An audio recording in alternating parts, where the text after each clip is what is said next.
వివేకానంద రెడ్డి గారి హత్య కేసులో కీలక సాక్షి అయినటువంటి వాచ్మెన్ రంగన్న ఆరోగ్య పరిస్థితి చాలా దారుణంగా ఉంది. శ్వాసకోశ సమస్యలతో ఇబ్బంది పడుతున్నారు. ప్రస్తుతం పులివెందుల ఏరియా హాస్పిటల్లో రంగన్నకి వైద్యం చేస్తున్నారు.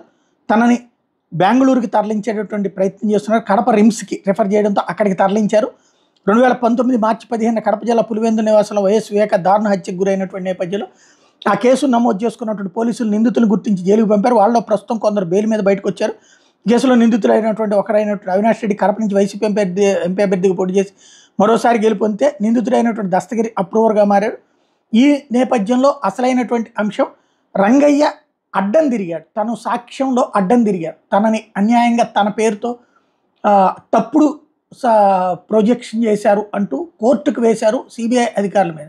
అదంతా జగనే చేయించాడు, అవినాష్ రెడ్డి చేయించాడు అన్నటువంటిది ఓ పక్కన విమర్శ ఉండేది. అట్లాంటి రంగన్న ఆరోగ్య పరిస్థితి అకస్మాత్తుగా ఇబ్బంది పడటం అన్నటువంటిది ఇప్పుడు తనని కోలుకునేలా చేయాల్సిన బాధ్యత అధికార యంత్రాంగం సిబిఐ మీద ఉంది.